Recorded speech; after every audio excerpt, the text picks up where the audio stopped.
Selamat pagi semua. Sebelum kita memulai renungan pada pagi hari ini, alangkah baiknya kita memulai untuk berdoa.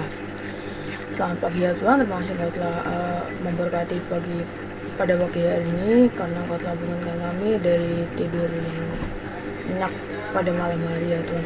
Tuhan, sekarang kami akan mendengarkan firman-Mu, yaitu renungan. Kiranya berkati renungan ini dapat berguna bagi kehidupan sehari-hari. Hanya dalam nama-Mu kami telah berdoa, haleluya, amin. Judul renungan pada pagi hari ini yang berjudul Serahkan hidupmu kepada Tuhan, yang diambil dari Mazmur 37 ayat 5, yang berbunyi, serahkanlah hidupmu kepada Tuhan dan percayalah kepadanya, dan Ia akan bertindak. Jadi menyerahkan hidup kita kepada Tuhan itu berarti kita mengandalkan Tuhan, bukan mengandalkan diri kita sendiri. Daud tidak mengandalkan kekuatan dan kekuasaannya sebagai raja ketika ia menghadapi masalah.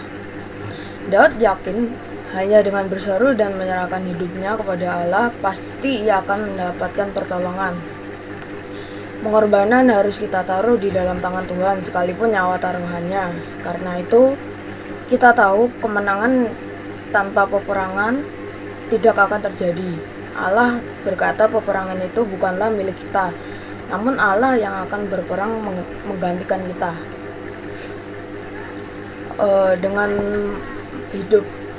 menyerahkan hidup kita kepada Tuhan, maka kita akan melihat kuasa Allah bekerja dalam persoalan kita. Jiwa dan raga harus kita serahkan kepada Tuhan. Kekhawatiran itu dapat menyebabkan akibat buruk dalam hidup seseorang dan dapat menyebabkan kebungkukan.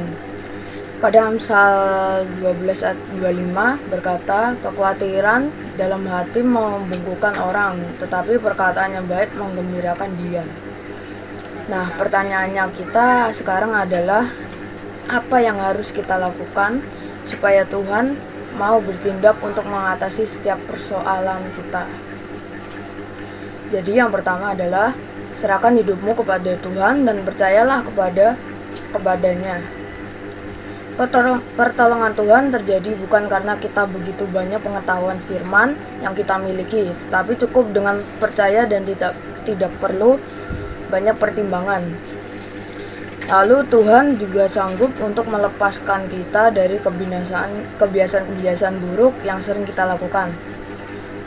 Abraham sebagai nenek moyang bangsa Israel diliputkan oleh Allah, kepadamu nenek moyang kami percaya. Mereka percaya dan engkau meluputkan mereka, yang diambil dari Mazmur 22 ayat 5. Ketika kita percaya kepada Tuhan, maka kita akan diluputkan dari hal-hal yang tidak diinginkan. Lalu yang kedua adalah berdiam dirilah di hadapan Tuhan. Arti berdiam diri adalah seperti menyembah dan berdoa kepada Tuhan. Mencakup dua makna konotasi positif dan negatif. Jika berbicara konotasi negatif, berdiam diri adalah tidak berbuat jahat, atau jangan ada tindakan untuk berbuat jahat. Dengan kata lain, berdiam diri mengandung makna kita harus berhenti dari kemarahan dan emosi. Lalu apakah marah itu dilarang? Sehingga Alkitab perlu menuliskan dengan kata jangan marah, sebab Yesus pun pernah marah dan ekspresi kemarahan yang ditunjukkannya pada saat itu boleh dikatakan merusak. Yesus menjungkir balikan meja-meja penukar uang dan bangku-bangku pedagang merpati, tetapi mengapa Yesus melakukannya dan seolah-olah kita memperbolehkan? Yesus marah tidak ada kebencian di dalam dirinya, justru ada kasih sayang, sehingga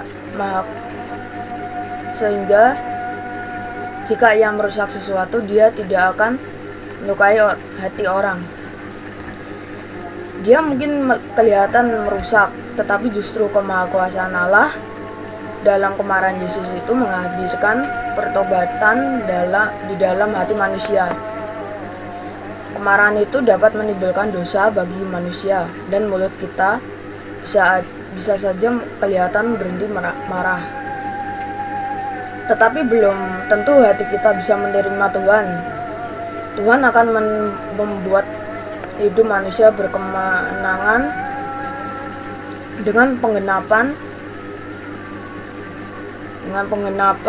janji-janjinya yang pasti. Janganlah pernah ragu akan mahakuasaan Tuhan yang sanggup untuk menolong dan melepaskan kita dari segala belenggu-belenggu persoalan. Karena itu serahkanlah hidupmu kepada Tuhan, maka Ia akan bertindak bagi kita. Oke, sebelum menutup renungan pada pagi hari ini, marilah kita berdoa. Selamat pagi ya Tuhan, terima kasih Engkau telah memberkati renungan ini. Kiranya renungan ini dapat berguna bagi kehidupan kami ke depannya. Tuhan, sekarang kami akan melakukan aktivitas kami. Kiranya berkati kami dari pagi hingga malam hari ya Tuhan. Hanya dalam namamu kami berdoa, haleluya, amin.